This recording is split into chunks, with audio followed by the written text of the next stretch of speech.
श्रीमद् भागवत गीता दूसरे अध्याय का महात्म्य।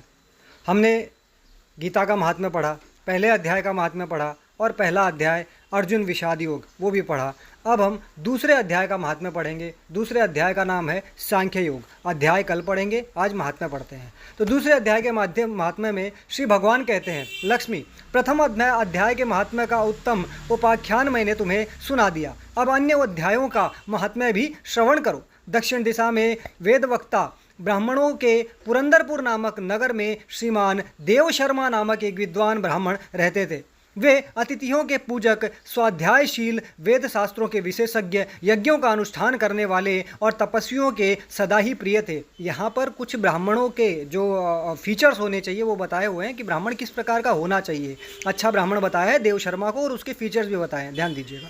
उन्होंने उत्तम द्रव्यों के द्वारा अग्नि में हवन करके दीर्घकाल तक देवताओं को तृप्त किया, किंतु उन धर्मात्मा ब्राह्मण को कभी सदा रहने वाली शांति नहीं मिली। वे परम कल्याणमय तत्व का ज्ञान प्राप्त करने की इच्छा से प्रतिदिन प्रचुर सामग्रियों के द्वारा सत्य संकल्प वाले तपस्वियों की सेवा करने लगे। इस प्रकार शुभ आचरण करते हुए उन्हें बहुत समय बीत गया। तदनंतर एक दिन पृथ्वी पर उनके समक्ष एक त्यागी महात्मा प्रकट हुए। वे पूर्ण अनुभवी, आकांक्षा रहित, नासिका के अग्रभाग पर दृष्टि रखने वाले तथा शांत चित्त थे। निरंतर परमात्मा के चिंतन में संलग्न हो वे सदा आनंद विभोर रहते थे। देव शर्मा ने उन नित्य संतुष्ट तपस्वी को शुद्ध भाव से प्रणाम किया और पूछा, महात्मन, मुझे शांतिमयी स्थिति कैसे प्राप्त होगी? ये प्रश्न जो है ये केवल देव शर्मा का नहीं है, ये वर्तमान में सभी लोगों का है। क्योंकि हर व्यक्ति शांति तो चाहता है, परंतु शांति प्राप्त कैसे होगी वो नहीं जानता, और वो जान भी जाए तो शायद उसकी तरफ प्रयास नहीं करता। तो अब इस अध्याय, इस महात्म्य के माध्यम से जो प्रश्न इन्होंने उन महात्मा जी से पूछा है देव शर्मा जी ने कि मुझे शांतिमय स्थिति कैसे प्राप्त होगी, अब उसका उत्तर उस महात्मा ज्ञानी संत से हम सुनेंगे। ध्यान दीजिएगा, यदि आप समझ गए और उसका अनुसरण किए तो शांति की प्राप्ति हो ही जाएगी। तब उन आत्मज्ञानी संत ने देव शर्मा को सौपुर ग्राम के निवासी मित्रवान का, जो बकरियों का चरवाहा था, परिचय दिया तथा कहा वही तुम्हें उपदेश देगा। यह सुनकर देव शर्मा ने महात्मा के चरणों की वंदना की और समृद्धशील सौपुर गांव में पहुंचकर उसके उत्तर भाग में एक विशाल वन देखा। उसी वन के नदी के किनारे एक शिला पर मित्रवान बैठा था।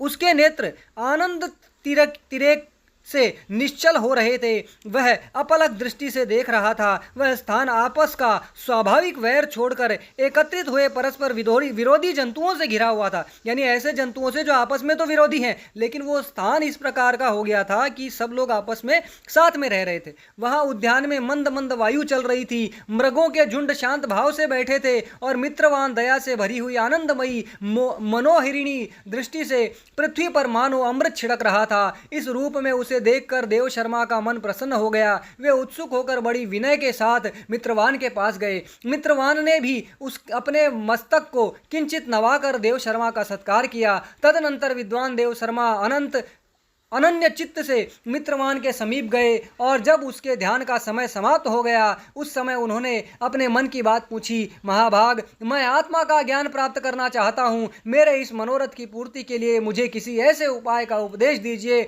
जिसके द्वारा सिद्धि प्राप्त हो चुकी हो।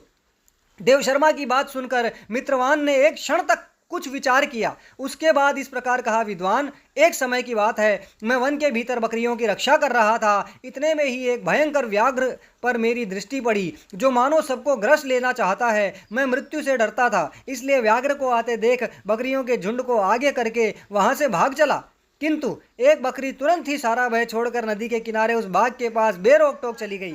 फिर तो व्याघ्र भी द्वेष छोड़कर चुपचाप खड़ा हो गया। उसे इस अवस्था में देखकर बकरी बोली, व्याघ्र, तुम्हें तो अभिष्ट भोजन प्राप्त हुआ है। मेरे शरीर से मांस निकालकर प्रेम पूर्वक खाओ ना। तुम इतनी देर से खड़े क्यों हो? तुम्हारे मन में मुझे खाने का विचार क्यों नहीं हो रहा? व्याघ्र बोला, बकरी, इस स्थान पर आते ही मेरे मन से द्वेष का भाव निकल गया। भूख प्यास भी मिट गई, इसलिए पास आने पर भी मैं अब तुम्हें खाना नहीं चाहता।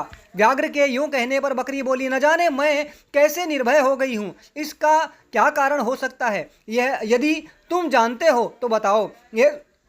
यह सुनकर व्याघ्र ने कहा, मैं भी नहीं जानता, चलो सामने खड़े उस महापुरुष से पूछें। ऐसा निश्चय करके वे दोनों वहां से चल दिए। उन दोनों के स्वभाव में यह विचित्र परिवर्तन देखकर मैं बहुत विस्मय में पड़ा था।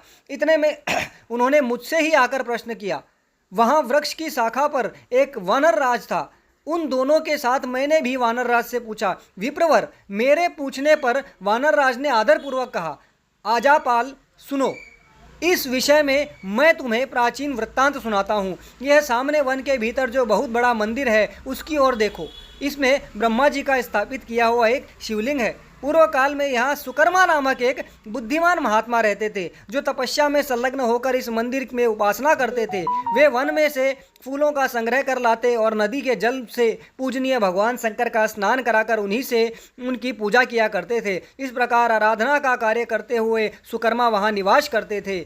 वह बहुत समय के बाद उनके समीप किसी अतिथि का आगमन हुआ। सुकर्मा ने भोजन के लिए फल लाकर अतिथि को अर्पण किया और कहा, विद्वान, मैं केवल तत्वज्ञान की इच्छा से भगवान शंकर की आराधना करता हूँ। आज इस आराधना का फल परिपक्व होकर मुझे मिल गया, क्योंकि इस समय आप जैसे महापुरुष ने मुझ पर अनुग्रह किया है। सुकर्मा के यह मधुर वचन सुनकर तपस्या के धनी महात्मा अतिथि को बड़ी प्रसन्नता हुई। उन्होंने एक शिलाखंड पर गीता का दूसरा अध्याय लिख दिया और ब्राह्मण को उसके पाठ और अभ्यास की आज्ञा देते हुए कहा, ब्राह्मण, इससे तुम्हारा आत्मज्ञान संबंधी मनोरथ अपने आप सफल हो जाएगा। यह कहकर वे बुद्धिमान तपस्वी सुकर्मा के सामने ही उनके देखते देखते ही अंतर्ध्यान हो गए। सुकर्मा विस्मित होकर खड़ा रहकर उनके आदेश के अनुसार निरंतर गीता के द्वितीय अध्याय का अभ्यास करने लगे। तदनंतर दीर्घकाल के पश्चात अंतःकरण शुद्ध होकर उन्हें आत्मज्ञान की प्राप्ति हुई। फिर वे जहाँ जहाँ गए वहाँ वहाँ का तपोवन शांत हो गया। उनमें शील, उष्ण और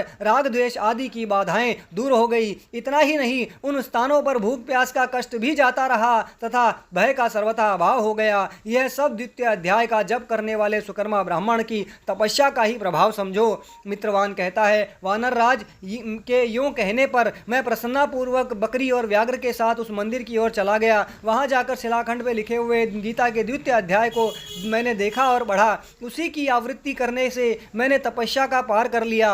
अतः भद्र पुरुष, तुम भी सदा द्वितीय अध्याय की ही आवृत्ति किया करो। ऐसा करने पर मुक्ति तुमसे दूर नहीं होगी।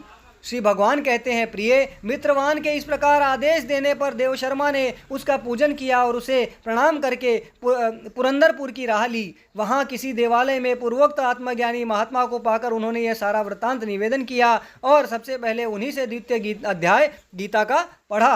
उनके उपदेश पाकर शुद्ध अंतःकरण वाले देवशर्मा प्रतिदिन बड़ी श्रद्धा के साथ द्वितीय अध्याय का पाठ करने लगे। तब से उन्हें अनवग यानी प्रशंसा के योग्य परम पद को प्राप्त कर लिया। लक्ष्मी, यह द्वितीय अध्याय का उपाख्यान कहा गया है। तो ये द्वितीय अध्याय का महात्म्य आपको पढ़ाया गया। गीता के हर अध्याय का अपना महात्म्य है और गीता वास्तव में एक ज्ञान पुंज है जो सभी लोगों को इस ज्ञान पुंज को ग्रहण करना चाहिए, इसे पढ़ना चाहिए। हर हाल में, किसी भी स्थिति में प्रतिदिन 5 से 10 मिनट गीता का पाठ करें, जीवन का कल्याण करें, आत्मज्ञान प्राप्त करें, अपने आप को पहचाने, दुनिया को पहचाने, सच क्या है, झूठ क्या है, सही क्या है, गलत क्या है, सब कुछ पता चलेगा।